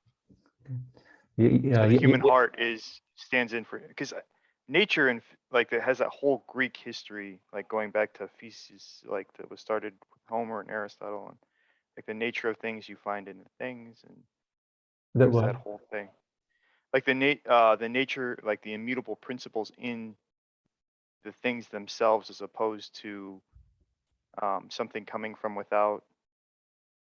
Yes, I would say that this fits into that understanding that the yetzer hara, that evil inclination, is again is innate.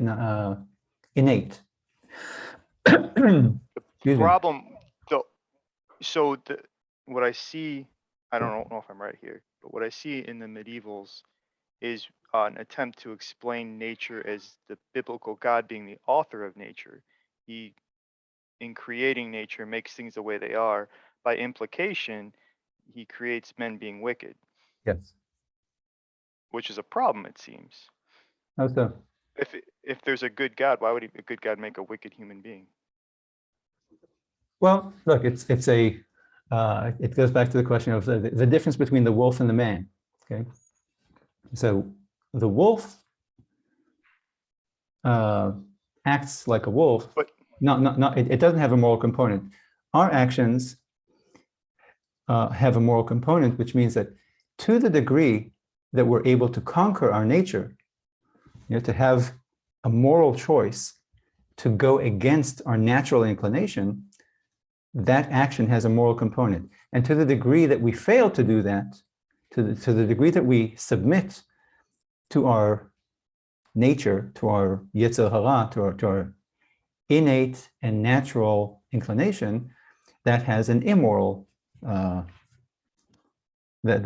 act is immoral. When a wolf submits to his, or when a wolf follows his natural inclination, he's not evil. Okay, it's not a moral choice that he's making. Okay, by contrast, when you follow your natural inclination, you are immoral, because that is a choice. That is an inclination that you could conquer if you chose to. But that immoral inclination came from the same author, like came from God, right? Yes. And that ability to conquer that immoral nature came from God too, right? Yes. And if I don't, where's the agency for me? Oh no, you're look. You have the ability. Your natural inclination is to fornicate and blaspheme and be violent and mendacious and thieving, etc. Okay, that's your moral. And that came from God. That came from, yes. That came from the yes. You're created as a carnal being, as a physical being, with wants and desires. Wicked being. As a wicked being, yes. But you have a moral faculty that allows you to use reason, conscience, and everything else to overcome your yetzer hara, to overcome your wicked inclination. Okay, so look, the whole point of this project called humanity is that our actions, your actions and mine, have a moral component that a wolf A wolf's actions do not. Okay, so that's a whole argument that monotheists make about human nature, about free will. Okay, that we're not robots that are controlled by that God designed us to do this and this, and therefore we do it. Okay, our lives have moral meaning because we choose to do what we do. Whereas a wolf's life or a dog's life has no moral meaning, meaning, because they act according to their nature. They don't make the kind of moral choices that you and I do. Okay, and that's it seems that is the value of human beings to God. Okay, that's what God didn't create like a Lego set for him to play with, to move around. He created human beings, just like if you put in dice into your game, he introduced an element of unpredictability into this world. Okay, and he challenges us. I don't know if he challenges us, but our challenge is to I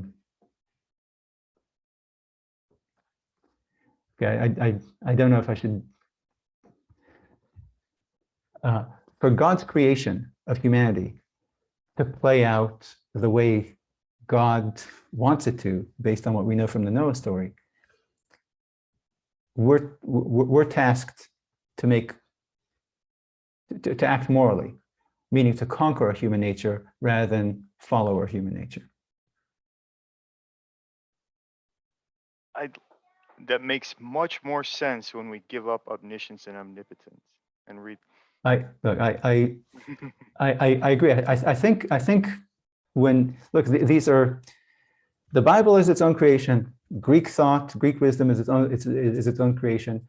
And once this idea of perfection entered Jewish thought, it creates a problem. But like I said, you can still maintain, even with perfection, this insistence of God not knowing, not controlling humans like robots or like puppets, and not knowing the future. With that, what I think is a Socratic understanding of knowledge, of knowing everything that can be known, and controlling everything that can be controlled, and knowing what cannot be controlled. Knowing the limits of control, and because that's also part of knowledge. Okay, understanding the nature of things, understanding that the nature of dice is randomness, the nature of human beings is choice. Okay, so okay, so going back to Samuel. Samuel was not making a prediction about kings because he saw the future. Okay? He was making a prediction about future kings because of an observation of the past. He knows human history. He knows what people are like. And therefore, if you give a person that kind of power, the result will be abuse because of the nature of human, the temptation is so great that people will follow Yetzer Hara if, that evil inclination in their hearts, if you give them that much power. Okay, so it's like, look, you and I have political discussions every day with our friends and family, and if let's say I predict that the United States will encounter a crime wave or economic decline or economic boom, based on some sort of analysis that I'm making on the way that Americans conduct their family lives today. Okay, so Americans raise their kids this way, and because of this, in the next 50 years, we're going to have an economic decline or an economic incline, boom. Okay? So if that prophecy comes true, it's not because I knew the future, okay, but because I had a correct understanding of cause and effect. Okay, so my prophecy about the future of America is rooted in wisdom, not in some sort of mystical or kind of supernatural ability to see the future. Okay. And so the point is that biblical prophets, okay, so I need to clarify. Those rabbis who, and I want to reiterate, rabbis in the classical and medieval and modern era, most of them hold that God does know the future. Okay, but some, and very, very prominent names, insist that no, because God does not know the human heart. Okay, like what Gaon said, that the actions of man precede God's knowledge. Okay, so is there an alternative, like the? Go ahead. Is there a Spinoza alternative where, like, if you just know all the mechanical causes and effects right now, you can predict exactly how it's like billiard balls. You know everything about the billiard balls, you know exactly how they trickle out in the future. Can you know, like, without stepping outside time, Yeah, but being confined by time and just knowing exactly how cause and effects work? I Like the Minority Report. Yeah, I don't know enough, but I don't think people make that, those rabbis make that argument, that God knows, again, going back to the dice, the exact mini angle that the dice will fall in now and how it rattles against the other one. And like, to the nth degree, predicting exact, again, billiard ball, it kind of has the snooker effect, how this will affect that, affect that, affect that, affect that over the next 1,000 years, and the result will be that your child will have red hair. Okay, I don't think that is the argument. I think it's more kind of mystical. So it's not about perfect knowledge about every minute thing. That God knows that this raindrop would reach the ground faster than that raindrop. And that God really does want Tom Brady to win that 7th Super Bowl, and therefore he made the other guy lose. Okay, so so from this point, from this perspective of those rabbis who still insist, even with God's perfection, that God does not know the future, because God does not compel the human heart, or does not know the human heart even. Their point is that biblical prophets don't know the future. And so when they make prophecies, when a prophet tells you about what's going to happen, they're doing one of two things.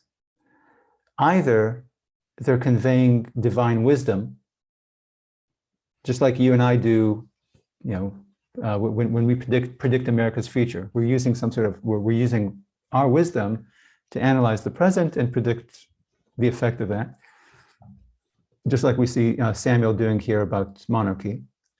Okay, so either they're conveying divine wisdom, or they're conveying divine plans. So God plans to do this or that. Okay, just like I can predict the future, like I told you. Okay, I predict that in 10 minutes I'm going to shut down this session. Okay, that's not kind of a mystical knowledge of the future. That's because I plan in 10 minutes to go elsewhere. Okay, so either the prophets are delivering divine wisdom and analysis, or they're conveying divine plans. Just like when Ezekiel prophesied that God will bring the Jews back to the land of Israel, or when Jonah prophesied that God will destroy Nineveh. Okay, God told me that he was going to do X, and so I'm telling you God's going to do X. Okay, that's not knowledge of the future, that's God knowing what he plans to do. Okay, so the point is that Samuel doesn't need to know the future to believe that monarchy will turn out badly for the Israelites. All he needs is a biblical understanding of human nature. Okay, but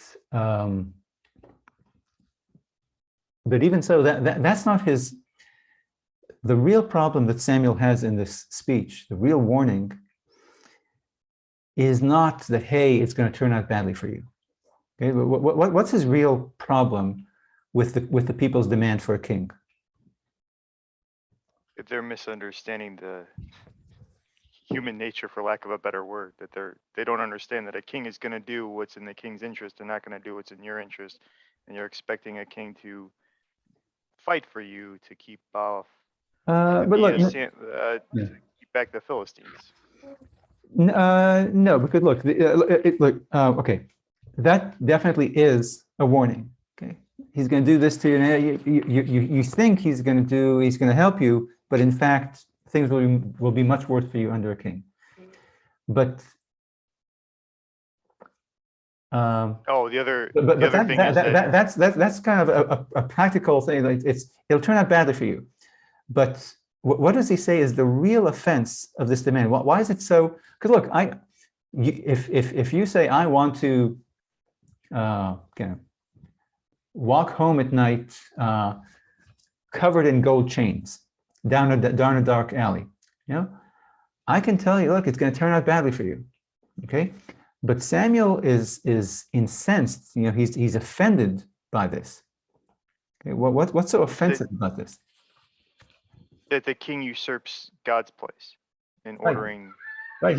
He tells them it's a rejection of God. You're asking for a king. It means that you're deposing your real king. Okay. Again, I go back to the name of Israel in the Jacob story. Okay. When Jacob fights against the angel, God gives him a new name. Okay. And in that story, the angel tells them, your name is no longer Jacob, it's Israel. And in that verse, the Bible explains the name as, Shimcha is, your name is Israel, because Sarita, you Sarita with God. Okay? And so the question is, what does Sarita mean? The meaning of the word Sar in Hebrew is ruler. Okay, like in modern Hebrew, it's a minister, like a cabinet minister is a Sar. So Sar is a ruler, and it can be made into a verb as well, meaning to rule over someone or prevail over someone or to confront someone. So the Jacob story leads most people to interpret the historical name of this nation, Israel, as people who contend with or wrestle with God, confront God. Okay, because he just fought the angel, fought God, and therefore they interpret the Sarita as fighting. Okay, but the thing with biblical name explanations, which we talked about before, like with Moses, is that they're often creative and not particularly convincing explanations for the names. We talked about with Shmuel, with Samuel. We talked about. Okay, the word Samuel, or the word Samuel, Shmuel, doesn't mean borrowed from God, which is how Hannah explains why she chose to call him this way. Okay, however, it does share some letters with the word borrow. And like if you wanted to, like in fact, if you want to call a kid borrowed from God, you will call him Shaul, Saul. Okay, Shmuel is more like the name of God. Shem is name, and God and God is El. Okay, so Shmuel is more like, in any case, but it has the sh and it has the and the la, and so phonetically it shares some letters with the word borrow. Okay, and you can spot similar problems with the etymologies that the Bible offer for Eve's name, or for Cain's name, or Moses. Okay, look, to believe the biblical etymology explanation for Moses' name, were asked to believe, because Pharaoh's daughter explains that I named him Moshe because I took him out of the water. Okay, but for that to make sense, we have to believe that an Egyptian princess spoke Hebrew, when in fact there's good evidence that Moshe, that the name Moses, is actually Egyptian rather than Hebraic. It's part of the word Ramses, Ra'amashesha, the name for Ramses. In any case, so biblical names have to make, the explanation for them has to make sense to the ear rather than philologically or linguistically, sorry. So along the same lines, the name Israel seems to mean ruled by God. Sar El, king, God. Sar means king or ruler. El means God. Okay, so Israel, it makes more sense that the origin of the word Israel means king God or ruled by God, or people who are ruled by God, or God's people, simplest rendition. Okay, so Samuel is apoplectic there, because you have a king. God is your king by definition. Okay, that's why Samuel and God find it so offensive that the Israelites demand a human king. Okay, and and that's why God is kind of again offended. God isn't angry here. Samuel is angry. God is merely offended. Okay, the prediction about the future is a side issue. We're interested in it because we're kind of interested in the story and how it turns out, and we're kind of interested in political philosophy and monarchy and republicanism, etc. But the real offense here isn't doing something that'll end up backfiring on you, but the fact that you are usurping your king, you're throwing out your king, your real king, to bring in a cheap replacement. Right? Now, about this issue with the knowing the future, I'll send you an interpretation of this business with Saul coming to Samuel and going back home and having this super accurate prediction of exactly what will happen to Saul on his way home. And it has to do about this thing about knowing the future, which we already talked about, but there's a literary explanation as to what's going on here. Like what's this weird story of Saul coming to Samuel and going back home and having all these things happen. And it again has to do with, well, I'll email you about the role of the author, or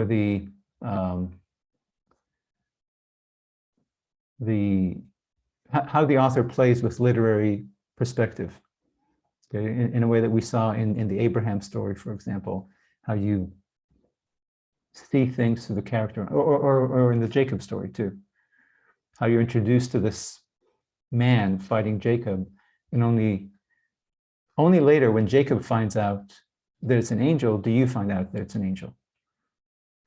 So in any case, I'll email you. No, that sounds good. Okay. And yeah, and next week we'll get into the real business, kind of really the best story in the Bible, and that's Saul and David. So. Sounds great. Excellent. Sounds good. Excellent. All right. Good. I'll see you then. Sounds good. Thank you again. You're very welcome. Have a great weekend. You too. Bye-bye.